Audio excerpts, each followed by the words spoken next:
Abracadabra, here I come. Magic carpet styling. Move like magic that challenge. Proof unique reminding. Getting round that losing shop. Uma with you back again. You will never end the rain. We keep multiplying. Running through the evidence. There's no denying. I want to talk about some things that has been happening, because there's been a lot of spiritualists, priestesses that have been putting work in spiritually to change the dynamics and the whole trajectory of this global, international bullcrap fuckery. And just raising ourselves to higher vibrations is doing an amazing job in itself. Though I'm seeing a lot of the work that we did last year as far as to remove certain people from their power, from their seat of so-called power. It's really something to see, it actually happening. Now, I really don't want to start talking too much about people, because I can say that, I have to speak my truth. And let's just say that Spirit told me to get on here and talk about the Pope just passing. And, how so much had been stolen from Egypt when it came to that whole Vatican situation even coming about, and me being a priestess, I know about the SYBILS that were basically destroyed, and the African women who were burned at the stake and crucified for knowing their magic and knowing their powers, and how things were stolen from Egypt. I traveled to Egypt and seen it for myself. Though the fact that there are these, I just call them beings, dropping off, the one that they call Queen Elizabeth. So I'm seeing what Mama is doing. I see what the Great Mother is doing. I don't know who your higher power is, but my higher power is the Great Mother. I call her Alat Auzu Manat. And that basically is the primordial mother, the dark mother, the dark goddess. There was never an Adam and an Eve. There was actually the Atom, which is matter, and the Eve night sky, which I am made of. I am a galaxy wrapped in flesh, in matter. And so basically it was those two things coming together. It wasn't an actual Adam, man, white boy at that, and Eve, white lady at that, coming together. That never happened. So let's on this channel, we're unwashing the brainwashing, okay? And it's time. It's just basically when that happened just recently, this man passing on, it let me know that Mama's done with the foolery. Okay, Mama is done with the foolery. Take off the little hat and put away your little magic wand and quit pretending like you running something. The La Moreneta, or as many would call it, the Black Madonnas. The La Moreneta, in medieval times, in the 5th century CE, when Christianity began to spread through Europa due to the influence of the Eastern Roman Empire, was that of a black negroid mother and child that depicted the biblical Virgin Mary and the child Yeshua, who grew to be known as a rabbi. 2nd century CE depictions of this Jewish rabbi also showed him to be of Africoid type features. The alterations began to come up in the 11th century CE, before Pope Urban delivered a sermon on a day in November of 1098 CE that reverberated around Europa and gave birth to the First Crusades. The term Black Madonna or Black Virgin tends to refer to statues or paintings in Western Christendom of the Blessed Virgin Mary and the infant Jesus, where both figures are depicted with dark skin. The most commonly accepted theory deems the image's skin color. In the 15th century CE, artist Michelangelo painted a supposed picture of the crucified rabbi, Yeshua or Yehoshua, who later became known as Jesus. This was when the depictions of the rabbi became associated with Caucasoid features. Leonardo da Vinci also painted the Last Supper, and it also depicted Caucasoid features. Long hair, blue-eyed and paler white skin.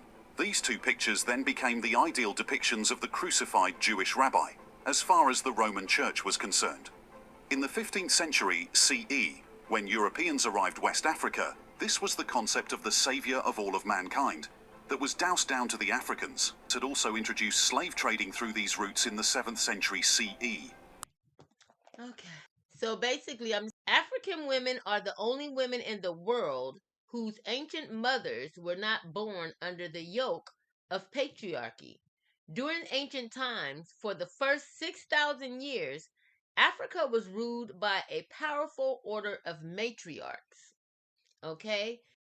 Considering the current status of African women around the world today, one could hardly be convinced that her matriarchal presence and the enormous influence she wielded in the ancient world had far exceeded the limited physical, cultural, geographical, and political designation of which Africa and her religion are confined today. Meaning, looking at the black woman today, you would never know that she was the first being ever created.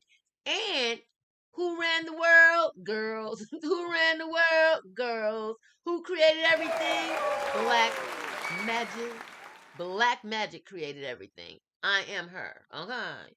Basically, you wouldn't know that today by looking at a lot of the women you see today. During her reign and during her time of running the world and being the matriarch of this planet, during that time, African religions had reached very high levels of theological and ritual development and was the original spiritual home of the world's first great oracles. So basically, a lot of the books of the Bible, like Psalms is a book that is basically the prayers of a black woman. That's why they're so powerful. They use the oracles. So basically, we had a lot of scrolls, which they now call the lost scrolls. Wasn't nothing lost about them. They were stolen, and they were the scrolls of the SYBILS, the scrolls of the black woman, because we are natural oracles. We're the only beings. Women are the only beings that can bring one spirit, a whole human, a whole spirit from one dimension to the other and give birth to it. And so we have to honor that magical womb for one, and the woman, and quit trying to pretend that we came from a rib. It just never happened. That we're telling the truth being spoken. Basically, the SYBILS were sold as slaves to build and work the powerful oracles they established in ancient Greece, Rome, Turkey, and Babylon, which is now currently the holy seat of the Vatican in Italy. The holy seat of the Vatican, that was originally the sacerdotal seat of the ancient black Sybil, Queen Mother. We were originally called kings too, and introduced us to king, to queen, which actually means prostitute or concubine or something beneath a king. Okay. So the holy seat of the Vatican in Italy was originally the sacerdotal seat of these ancient black Sybil queen mothers, goddesses who were crucified, burned. Basically, they didn't want any of our lineage or any of our offsprings to know their magic or know their gifts, because basically what they want to do is use our magic and our gifts against us. Okay, so what best way to win a war is to take all the weapons that they have, okay, and use them on them. Okay. Centuries before Christ, we were healing the blind and the leprous. Okay, this is what this whole book is about. It says, centuries before the so-called Christ, we were the ones known to heal the blind, the lepers. We will restore dignity and strength to the weak, and restore sight to the blind. This is all true. This is all in history. This was us. This was us, the black woman. Okay. We will restore sight to the blind. We were famous for curing lameness, epilepsy, deaf mutes, and lepers. It was said that we could cast out demons. Okay, this is the black woman they're talking about. We did all of this stuff. Okay, this is all the stuff they say Jesus did. The blonde hair and blue eyed man. Okay. We were healing the blind, so the deaf, the mute, and the lepers. They were said to cast out demons and even raise the dead. These prophetesses are the oldest and most authentic to the world. Okay, they were the basis. Okay, listen to this. They were the basis, the meaning the foundation. More astonishing, their prophetic books, later collected by the Roman authorities who needed a Western theological foundation. Okay, they needed a foundation. So basically, they were in a war, with the Jews, of course. But they basically what they did is the foundation that Christianity is set on, everything basically that you see today, man, it comes from Africa and the African goddess. We wrote that Bible. There is no Matthew, Luke, and John. Okay, they took out a whole book called the Maccabees. I don't know if you ever heard of the book of Maccabees. I know you know the book has been changed 10,000 times to say what it says today because they had to keep the slaves in control when they were using them. Well, they weren't even slaves. They were basically people stolen and made into these worker bees, okay?